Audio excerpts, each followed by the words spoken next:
नंबरवार सूर्यवंशी चंद्रवंशी बनना है। Then we have to become Suryavanshi, meaning those belonging to the Sun dynasty, and Chandravanshi, meaning those belonging to the Moon dynasty with different levels of accomplishment. जो नापास होते हैं वो चंद्रवंशी बन जाते हैं। Those who fail become Chandravanshi. किस बात में नापास होते हैं?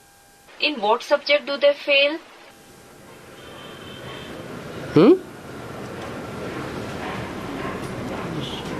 किस बात में नापास होते हैं जो नीचे गिर जाते हैं? In what subject do they fail because of which they fall? योग में नापास होते हैं। They fail in remembrance. ज्ञान तो बहुत सहज समझाया जाता है कि कैसे तुम 84 का चक्कर लगाते हो। The knowledge about how you pass through the cycle of 84 births is explained in a very easy way. वो भक्त लोग तो 84 लाख योनियों में भ्रमण करना बताए देते हैं। Those devotees call it wandering in 84 lakh, meaning 8.4 million species. है 84 का चक्कर। In fact, it is about the cycle of 84 births. ऐसे नहीं कि 84 लाख योनियां नहीं हैं। It isn't that 84 lakh species don't exist. 84 lakh योनियां तो हैं, There are indeed 84 lakh species. लेकिन मनुष्य सिर्फ 84 जन्म लेता है But a human being has only 84 births, और मनुष्य योनि में ही लेता है। and he has births only in the human species. तो देखो कितना दूर चले गए हैं। So look how far they have gone. कहते हैं भक्ति मार्ग के अभी कलयुग 40,000 वर्ष तक और चलना है। They say in the path of bhakti that the iron age has to continue for another 40,000 years. यहाँ पर तो तुम कहते हो क्या बान तो हुआ पड़ा है। Here you say that it has nearly ended. वो सब है मनुष्यों की मत, All those are the opinions of human beings, और तुमको मिल रही है ईश्वरीय मत। and you are receiving the directions of God. वो मनुष्य समझते हैं कि भगवान हर युग में आते हैं। Those human beings believe that God comes in every age. बार बार आते हैं, 24 अवतार लेते हैं। He comes again and again, takes 24 incarnations. परंतु ईश्वर तो आते ही एक बार हैं। But God comes only once. तो उनकी मत भी एक ही बार मिलेगी ना। So you will also receive His direction only once, won't you? एक ही देवी देवता धर्म था। There was only the one deity religion. जरूर उन देवताओं को देवी देवता बनने से पहले ईश्वरीय मत मिली थी। Surely those deities received the direction of God before becoming male and female deities. वो तो संगम युग हुआ। It was in the confluence age. बाप ही आकर के दुनिया बदलाते हैं। Only the Father comes and transforms the world. अभी तुम बदल रहे हो। Now you are transforming. तुम कहेंगे कि हम कल्प कल्प बदलते आए हैं, You will say, we have transformed every kalpa और कल्प कल्प बदलते ही रहेंगे। and will keep changing every kalpa. तो ये चैतन्य बैटरी है, So this is a living battery. वो होती है जड़ battery. That is an inert battery. बच्चों को तो पता पड़ गया है The children have come to know कि हर 5,000 वर्ष बाद बाप आते हैं, that the Father comes every 5,000 years.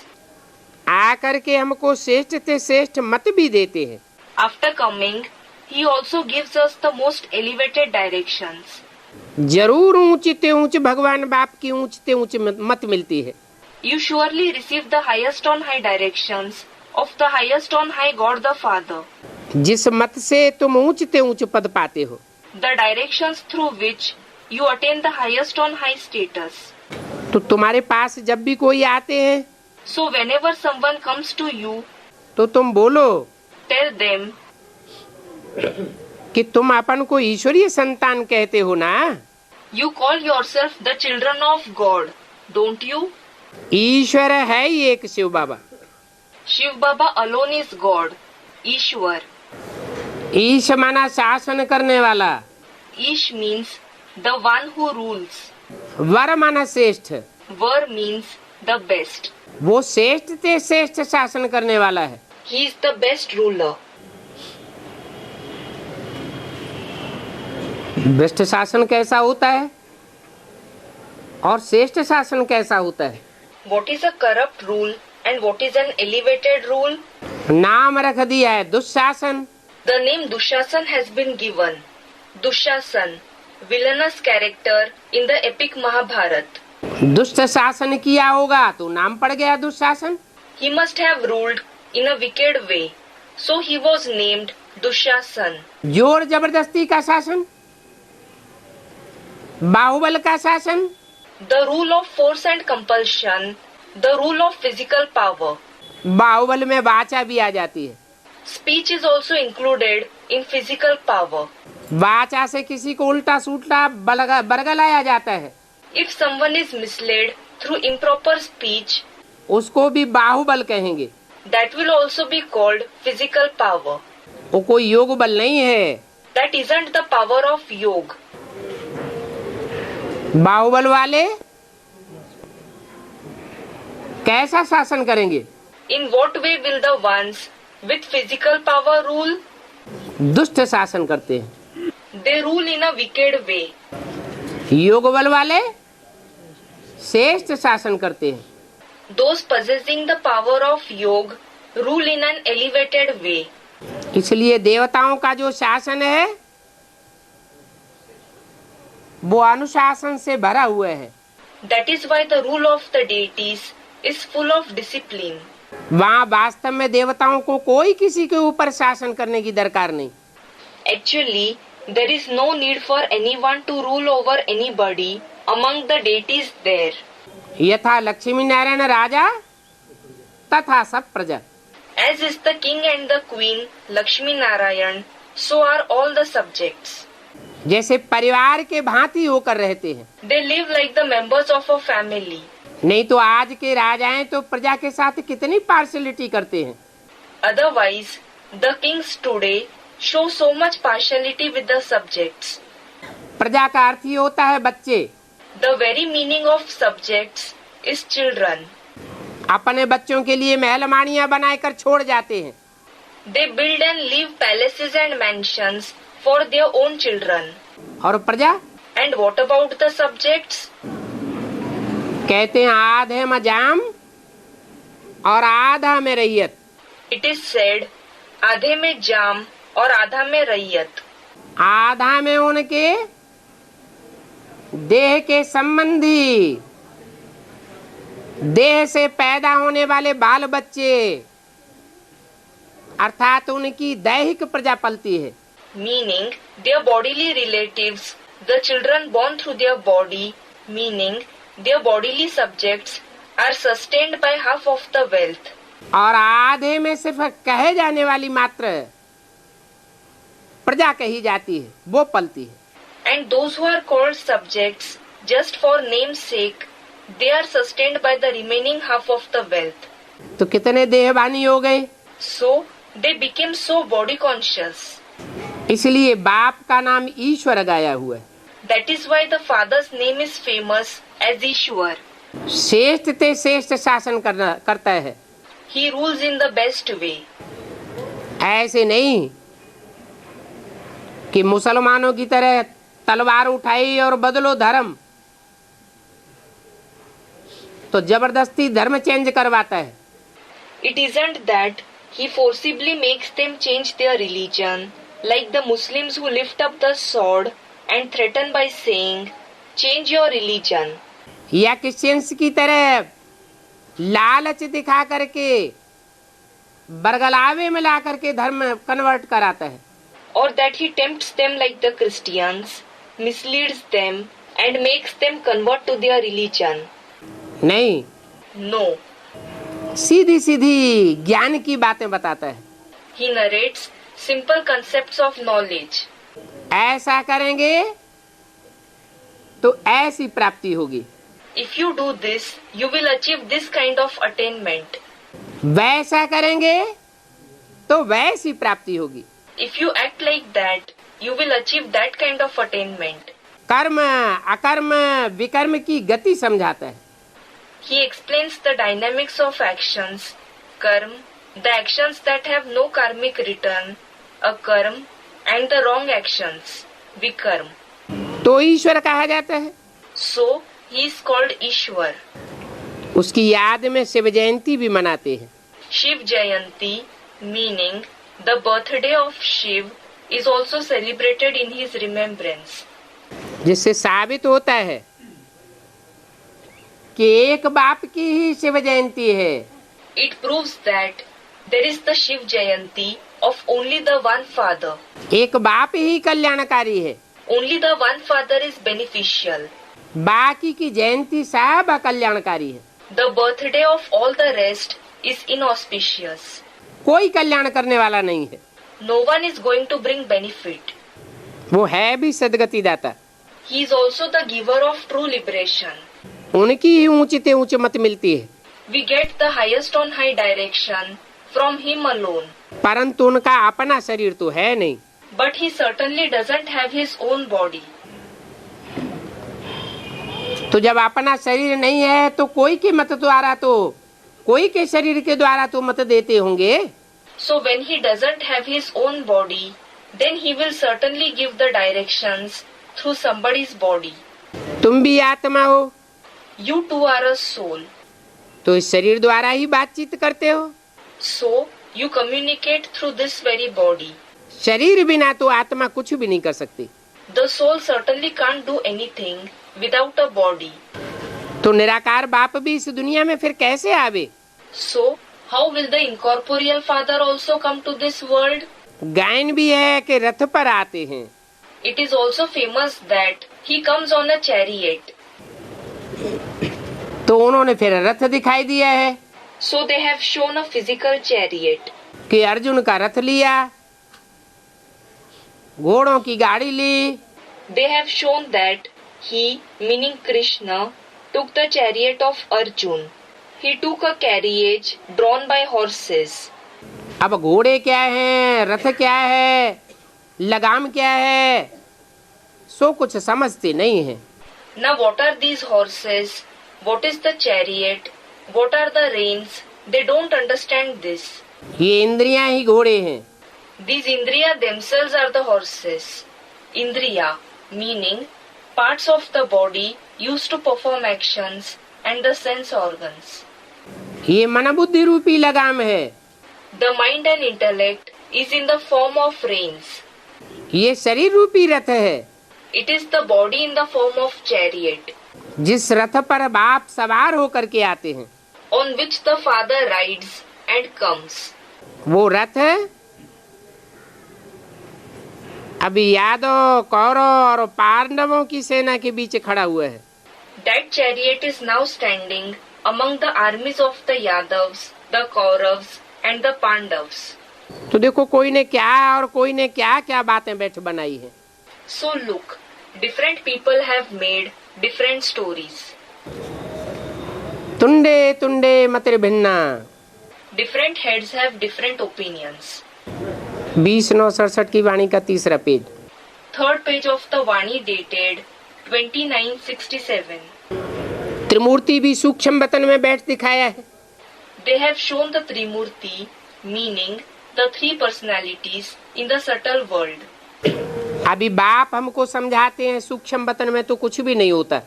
Now the Father explains to us there is nothing in the subtle world. फिर ये भक्ति मार्ग में सूक्ष्म वतन की त्रिमूर्ति क्यों बैठ दिखाई है? Then why have they shown the Trimurti in the subtle world in the path of bhakti? कहाँ की यादगार है? It is the memorial of when. अभी इस संगम युग की हमारी सूक्ष्म स्टेज की यादगार है। It is a memorial of our subtle stage in the present confluence age. हमारी मन बुद्धि की जो सूक्ष्म स्टेज बनती है, The subtle stage that our mind and intellect attains. जिस स्टेज में हम अपनी देह को भूल जाते हैं, The stage in which we forget our body. वो ही सूक्ष्म शरीरधारियों की स्टेज है। That itself is the stage of the subtle bodily beings. जहाँ हमारी आत्मा मनन चिंतन मंथन में रहती है। It is the place where our soul remains in the stage of thinking and churning. नई दुनिया का मंथन करती है। It thinks about the new world. Service की नई नई प्लानिंग का मंथन करती है। New plans for service. ज्ञान के नए नए पॉइंट्स का मंथन करती है। And new points of knowledge. बाकी तो सूक्ष्म वतन की ये सब साक्षात्कार की बातें हैं। All the rest of the topics about the subtle world are topics of visions. साक्षात्कार भी ऐसे है जैसे स्वप्न मात्र। Visions are also just like dreams. अच्छा स्वप्न देखा तो बहुत खुश हो जाएंगे। We feel very happy when we have good dreams. ऐसे ही कोई को साक्षात्कार हुआ तो बड़े प्रसन्न हो जाते हैं। Similarly, if someone has visions, they become very happy. है तो अल्पकाल के लिए। It is indeed for a short period. Meera को साक्षात्कार हुआ, Meera had visions. डांस करने लग पड़ी। She started to dance. कोई स्वर्ग में चली गई क्या? Did she go to heaven? इसी दुनिया में जन्म मरण के चक्र में आना पड़ता है। They have to come in the cycle of birth and death in this very world. तो ये सब साक्षात्कार की बातें हैं। So, all these are the topics of visions. बाकी रचना तो सारी यहाँ की है। As for the rest, the entire creation belongs to this place, meaning the corporeal world. जहाँ रचयिता भी साकार होता है और रचना भी साकार होती है। Where the creator as well as the creation is corporeal. तो रचयिता बाप को भी यहाँ आना पड़े। So the creator father will also have to come here. साकार दुनिया में आना पड़े। He will have to come in the corporeal world, साकार रथ में आना पड़े। in the corporeal chariot, पतित दुनिया में आना पड़े। in the impure world, पतित तन में आना पड़े। and in an impure body. क्योंकि पतित दुनिया में आकर ही पावन बनाना है। It is because he has to come in the impure world itself and make us pure. आते किस लिए हैं? Why does he come? सिर्फ ज्ञान सुनाने के लिए आते हैं क्या? Does he come only to narrate knowledge? हैं? उन भक्तों ने तो क्या समझ लिया What did those devotees think? कि भगवान कृष्ण के वेश में आया द्वापर के अंत में। They thought that God came in the form of Krishna at the end of the Copper Age, और ज्ञान सुना के लड़ाई करा के चला गया। and he left after narrating the knowledge and making them, meaning Kauravas and Pandavas, fight. और दुनिया पतित की पतित कलयुग बनी रही। And the world became and remained the sinful Iron Age after that. ऐसे ही ब्राह्मणों की बेसिक दुनिया में क्या समझते हैं? Similarly, what do they think in the world of Brahmins in the basic knowledge? भगवान ब्रह्मा के तन में आया, They think God came in the body of Brahma. आकर के ज्ञान सुनाकर चला गया। He came, narrated knowledge, went away, और दुनिया पतित की पतित ही बनती रही। and the world continued to become sinful. अब ऐसे तो है नहीं। Now it is certainly not so. बाप का तो मुख्य काम ही है पतितों को पावन बनाना। The very prime task of the Father is to purify the sinful. पतित दुनिया को पावन बना करके जाते हैं। He makes the impure world pure and then goes. ऐसे नहीं कि जैसे और धर्म पिताएं आते हैं ज्ञान सुनाकर चले जाते हैं। It isn't like the other religious fathers who come, narrate knowledge and depart. दुनिया गड्ढे में जाती रहती है। The world continues to fall into the ditch. ऐसे ही ब्रह्मा के तन में आते हैं ज्ञान सुनाकर चले जाते हैं। Likewise, the Father comes in the body of Brahma, narrates knowledge and departs. और ब्राह्मणों की दुनिया और ही नीचे गिरती जाती है। And the world of Brahmins continues to fall even more. तो बाप कहते हैं So the Father says, मैं तो पावन बनाने के लिए आता हूँ। I indeed come to make you pure. ज्ञान सुनाना मेरा मकसद नहीं है। My aim isn't to narrate knowledge. मकसद क्या है?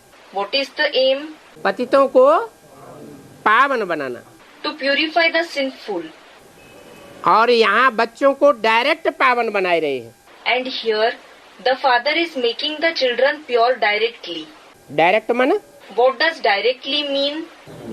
है जैसे भक्ति मार्ग में दान पुण्य लेते हैं, Just like they give donations and charity in the path of bhakti, तो डायरेक्ट ईश्वरार्थ करते हैं या गुरुओं के थ्रू करते हैं? so do they give it directly to God or do they give it through the gurus? गुरुओं के थ्रू करते हैं They give it through the gurus. तो उसे इनडायरेक्ट दान कहा जाता है। So it is called an indirect donation. एक जन्म की प्राप्ति होती है।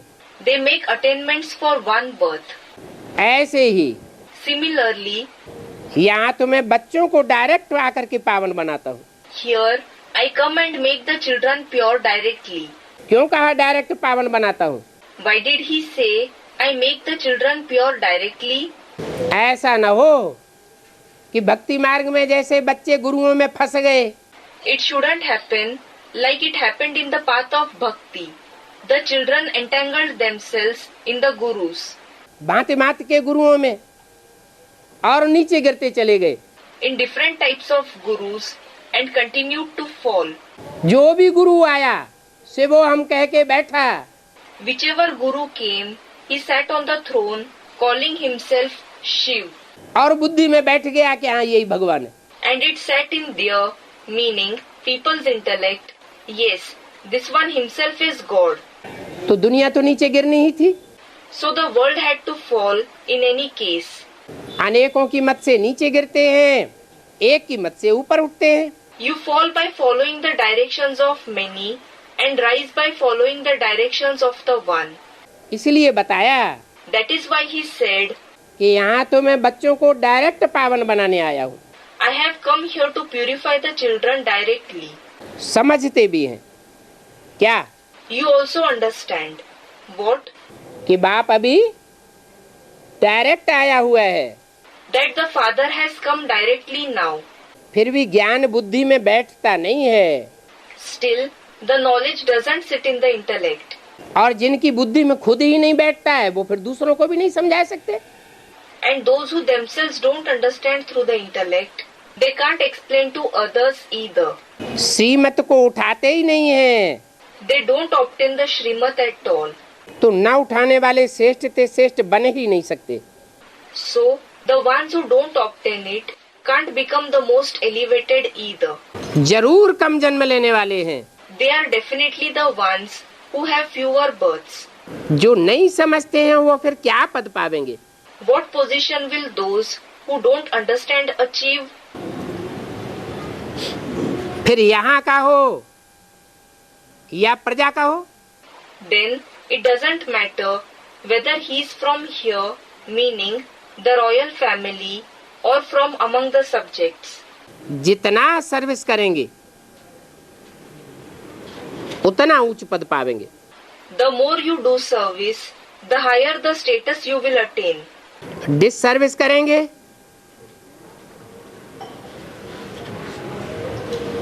तो वैसा पद पावेंगे। If you do disservice, you will receive a status according to it. बाप ने कहा है हड्डी हड्डी सर्विस में देना है। The father has said, you have to offer every bone of yours in service. All round service करनी है। You have to do all-round service. बाप की सर्विस में हम हड्डी भी देने के लिए तैयार हैं। We are ready to offer even our bones in the father's service. बहुत बच्चियां तो तड़पती रहती हैं Many daughters become eager thinking, कि हम सर्विस कैसे करें। how should we do service? बाबा हमको इस बंधन से छुड़ाओ, Baba, rescue us from this bondage तो हम ईश्वरीय सेवा में लग जावें। so that we engage ourselves in the service of God. उससे बहुतों का कल्याण होगा। Many will be benefited by it. सारी दुनिया तो जिस्मानी सेवा करती है, The entire world does bodily service. क्या? What? सारी दुनिया जिस्मानी सेवा करती है और बाप रूहानी सेवा करते हैं। The entire world does bodily service and the Father does spiritual service. तुम बच्चे भी रूहानी सेवा करते हो। You children also do spiritual service. ईश्वर की सेवा में मददगार हो। You are the helpers in the service of God. इसकी निशानी क्या है? What is the sign of this? रूहानी सेवा और जिस्मानी सेवा। Spiritual service and bodily service. इसकी पहचान क्या होगी? What will be their sign? रूहानी सेवा से चढ़ती कला We attain the stage of ascent through spiritual service और जिस्मानी सेवा से उतरती कला। and the stage of descent through bodily service. रूहानी सेवा करने वाला होगा तो खुशनुमा चेहरा बना रहेगा। If someone does spiritual service, his face will remain cheerful. चेहरे से रूहानियत टपकेगी। Spirituality will drip from his face. हल्कापन महसूस होगा, He will experience lightness. नहीं तो भारी पड़ जाएगा। Otherwise, he will feel heavy. दिल और दिमाग दोनों भारी पड़ जाएंगे। Both the heart and the brain will feel heavy. उससे तो सीढ़ी नीचे उतरते आते हैं। Because of that, you come down the ladder. अभी इस रूहानी सेवा से चढ़ती कला होती है। Now you attain the stage of ascent through this spiritual service. हर एक समझते हैं Everyone understands that ये फलाना या फलानी हमसे जास्ती सर्विस करती है। such and such brother or such and such sister does more service than us. Serviceable अच्छी बच्चियां हैं तो सेंटर भी संभाल सकती है। If they are good serviceable daughters, they can also manage the center. Class में नंबरवार बैठते हैं। They sit in the class in an order, meaning according to their rank. यहाँ तो बाबा नंबरवार नहीं बिठाते हैं। Here, Baba doesn't make them sit in order. अगर नंबरवार बिठाए देवे तो फंक हो जाएंगे। If he makes them sit in order, they will feel disheartened. समझ तो सकते हैं ना? They can understand, can't they? ईश्वरीय सेवा नहीं कर सकते हैं तो जरूर पद कम हो जाएगा। If they can't do the service of God, their status will surely become low. पद तो नंबरवार बहुत है ना। There are many positions of different levels, aren't there?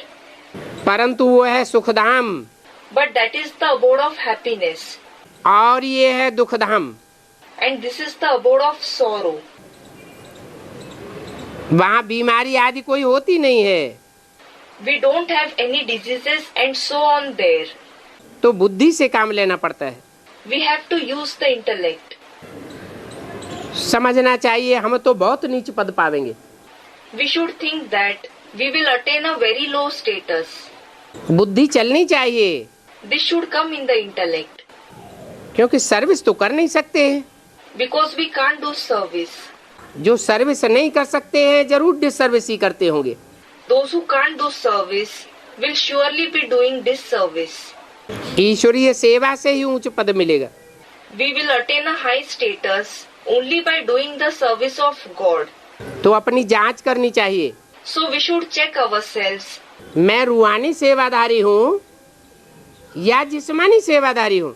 Am I a spiritual servant or am I a bodily servant? हर एक अपनी अवस्था को जानते हैं। Everyone knows about his stage. मम्मा बाबा भी सर्विस करते आए हैं। Mama and Baba also have been doing service. अच्छे अच्छे बच्चे भी हैं। There are good children as well. बल नौकरी धंधे में है उनको कहा जाता है हाफ पेपर जाकर के सर्विस करो। Though they are doing a job or business, they are said to go and do service on half pay. हर्जा नहीं। It doesn't matter. जो बाबा के दिल पर होंगे वो ही ताऊसी तख्त पर बैठेंगे। Only those who are in the heart of Baba will sit on the peacock throne. नंबरवार दिल पर चढ़ते हैं। They climb the heart of Baba more or less, meaning according to their service. ऐसे ही विजयमाला में आ जाते हैं। They come in the Vijayamala, meaning the rosary of victory, in the same way. अर्पण भी होते हैं, सर्विस भी करते हैं। They surrender as well as do service. कोई तो ऐसे हैं भल अर्पण होते हैं, सर्विस करते नहीं। Some are such that although they surrender, they don't do service. तो राज परिवार में उनका पद भी बहुत कम हो जाएगा। So their status will also become very low in the royal family. ये श्रीमत से राजधानी स्थापन हो रही है।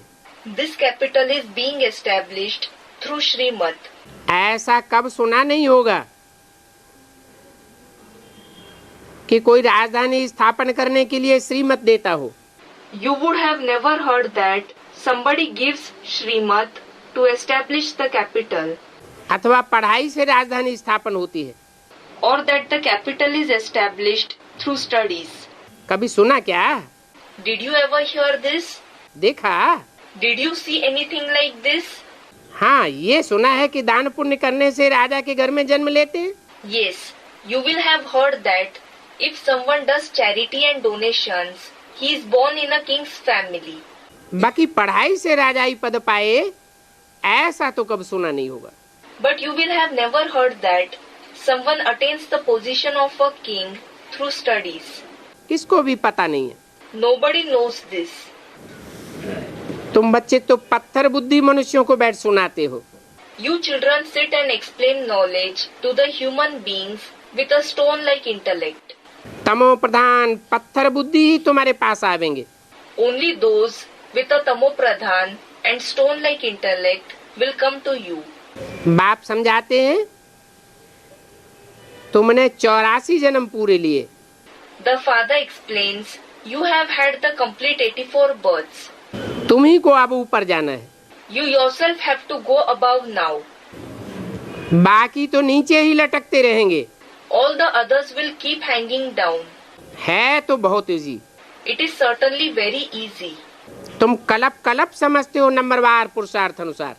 You understand the knowledge in every cycle at different levels according to the spiritual effort.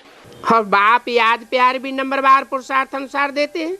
And the father also gives remembrance and love more or less according to the spiritual effort. बाप बहुत याद प्यार किनको देंगे? To whom will the father give lots of remembrance and love?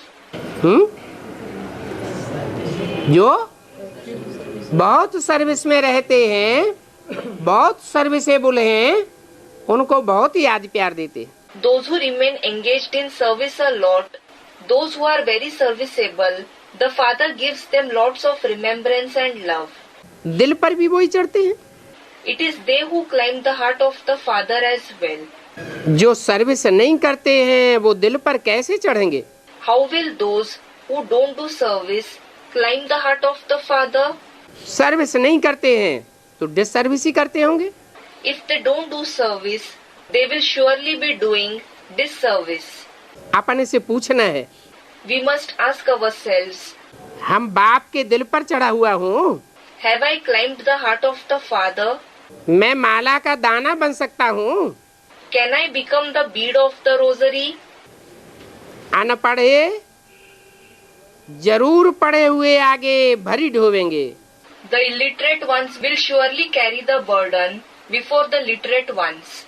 बाप तो समझाते रहते हैं The father certainly keeps explaining कि बच्चे पुरुषार्थ करें, that the children should make spiritual effort. परंतु ड्रामा में पार्ट नहीं है तो फिर कितना भी माथा मारो, But if they don't have a role in the drama, no matter how much you rack your brain, चढ़ते ही नहीं है। they don't ascend at all. कोई न कोई ग्रहाचारी लग जाती है। They are influenced by some or other planetary influence. ग्रहाचारी लग जाती है। They are influenced by the planetary influence. कितने ग्रह हैं? How many planets are there? 9 ग्रह। There are 9 planets. जैसे 9 ऋषियों के नाम पर 9 ब्राह्मणों के गोत्र हैं। Just as there are 9 categories of Brahmins based on the names of the 9 sages, ऐसे ही 9 ग्रह हैं। similarly there are 9 planets जिनकी यादगार में 9 रत्न भी बनाते हैं। in whose memorial 9 gems are also made. श्रेष्ठ थे श्रेष्ठ रत्न कौन सा है? Which is the best gem? Heera. The diamond. तो कोई तो हीरो पाटधारी के कुल के हैं, So, some belong to the clan of the hero actor. उसको कहते हैं बृहस्पति की दशा। That is called the influence of Jupiter, Brahaspati. Brihaspati बड़े ते बड़ा पति, पतियों का पति। Brahaspati means the biggest husband, the husband of the husbands. उसकी दशा बहुत ऊंची है। His influence is very high. बाकी फिर है नंबरवार। Then the others are number-wise, meaning one higher than the other according to their influence. उनमें भी निष्कृष्ट भी हैं। Even among them, there are inferior ones. तो कहते हैं राहु की दशा। So, they say, the influence of Rahu, name of a demon, supposed to seize the sun and the moon in his mouth, and so to cause eclipses. शनिचर की दशा। The influence of Saturn. ऐसों की चक्करी में आ जाते हैं तो हालत खराब हो जाती है। If they are influenced by such souls, their condition becomes bad. देह अभिमान आने से ही फिर सब विकार आते हैं। Then all the vices emerge just because of becoming body conscious. तो मुख्य कड़ी बीमारी है देह अभिमान की। So the main severe disease is of body consciousness. और सतयुग में तो देह अभिमान का नाम निशान नहीं होता है। And there is no trace of body consciousness in the golden age. होता है, Is there any? सतयुग में तो नाम भी नहीं होता है। There isn't even its name in the golden age. वहाँ तुम्हारी प्रारब्ध होती है।